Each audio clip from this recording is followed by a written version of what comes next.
बिस्मिल्लाहिर्रहमानिर्रहीम। अस्सलाम वालेकुम नाज़रीन, मैं हूँ आम शहरी आरिफ हमीद भट्टी। अहम तरीन ख़बर नाज़रीन, जिससे पिछले 16 दिन में मुल्क में क्यास की सूरत हाल थी। हर आदमी परेशान था। 16 नहीं, माफ़ी चाहता हूँ, 20 दिन से। आज वज़ीर आज़म पाकिस्तान के तर्जमान की तरफ से एक प्रेस लिस्ट जारी की गई, जिसमें कहा गया कि नदीम अंजुम को DGISI तैनात कर दिया गया।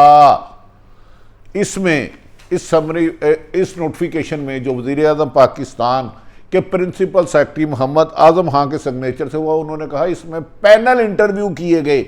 माजी में कभी भी इस किस्म का नोटिफिकेशन नहीं होता था।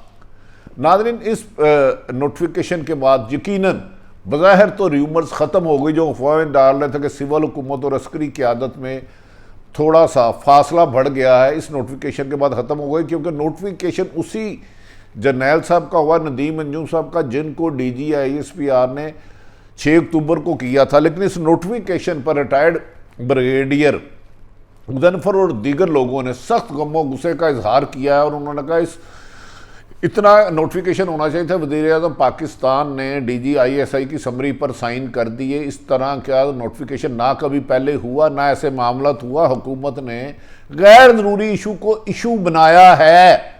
उन्होंने कहा माजी में जब तक उन्होंने फ़ौज में नौकरी की है, उन्होंने कभी ऐसे नोटिफिकेशन की इतलात नहीं सुनी। इससे ना जाने वज़ीर आज़म हाउस क्या अचीव करना चाह रहा था कि उन्होंने पैनल इंटरव्यू किया और समरी के पैरा नंबर 6 का भी रेफरेंस दिया।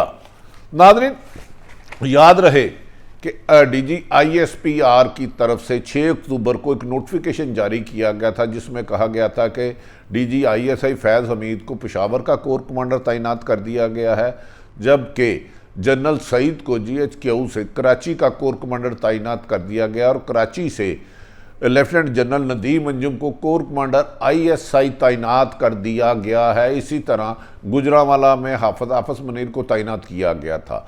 और माजी में हमेशा जब भी ये नोटिफिकेशन होता तो उसके 1-2-3 रोज़ में वज़ीर आज़म की तरफ से समरी आती है और नए अफसरान 8-10 दिन में अपने ओहदे का चार्ज संभाल लेते हैं। लेकिन बदकिस्मती है कि ये सवाबदीदी इख्तियार मुकम्मल तौर पर आर्मी चीफ नाम भेजते हैं प्राइम मिनिस्टर को, और प्राइम मिनिस्टर उसकी अप्रूवल दे देते हैं। ये बात आज तक हिस्ट्री में कभी ज़ेरे बहस नहीं आई। ब्रिगेडियर रिटायर्ड जंफर के मुताबिक उन्होंने कहा कि ऐसा माजी में ना देखा, ना सुना, ना कभी हुआ। उन्होंने कहा कि बदकिस्मती से दुनिया भर में कभी भी ऐसा नहीं हुआ कि DGISI की तैनाती पर ऐसे हसास इशू पर इस तरह की गैर जिम्मेदारी और ताहीरी हरबे इस्तेमाल किए हों और इंटरनेशनल सतह पर लोगों को प्रोपागेंडा करना पड़ा हो। उन्होंने कहा कि इसमें ताहीरी हरबे से हुकूमत न जाने क्या अचीव करना चाहती है। ख़ुसूसन उन्हें इस बात पे एतराज़ था कि जो उन्होंने कहा कि DGISI को तैनात कर दिया गया और पैनल इंटरव्यू लिया गया और पैरा 6 का ख़ुसूसन रेफरेंस दिया गया। नाज़रीन, 6 अक्टूबर को आर्मी चीफ की तरफ से एक ISPR ने प्रेस रिलीज जारी की कि जनरल नदीम अंजुम को कर दिया गया। उसके बाद चंद दिन तक खामोशी रही और सोशल मीडिया पर मुख्तलिफ र्यूमर्स आती रहीं। उसके बाद फवाद चौधरी अचानक एक काबीना की मीटिंग के बाद आते हैं और वो कहते हैं कि आर्मी चीफ पाकिस्तान अस्करी क़यादत और सिविल हुकूमत एक पेज पर है, ताहम आइंदा समरी पर साइन आइनी और कानूनी तकाजे पूरे करके किए जाएंगे। आइनी और कानूनी तकाजे।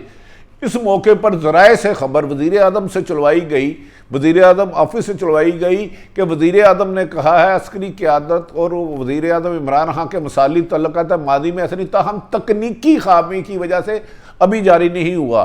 लेकिन नाज़रीन, बड़ी हैरत वाली बात है कि हर रोज़ ये तवक्को की जा रही थी 6 अक्टूबर के बाद 7, 8, 9, 10 तक मैक्सिमम हो जाएगा, लेकिन वज़ीर आज़म ने इसको ऊपर दस्तखत नहीं की और बिला आखिर वज़ीर आज़म पाकिस्तान इमरान खां सब सऊदी अरब चले गए। नाज़रीन, इस दौरान कुछ लोग ये भी कहते रहे कि इस तैनाती को इसलिए नहीं किया जा रहा कि मुल्क में कहा जा रहा है कि 19 नवंबर को ये इतलात है, इसका इस वाक़े से कोई तल्लुक़ नहीं। चांद ग्रहण जुज़वी तौर पर नज़र आएगा, जिसे ऑस्ट्रेलिया, यूरोप और जनूबी मशरक़ी में देखा जाएगा, जबकि सूरज ग्रहण जो है वो 4 दिसंबर को आएगा। बहरहाल ये तो बिल्कुल इसका इन तैनातियों से कोई वास्ता नहीं। जब ये वाक़या हुआ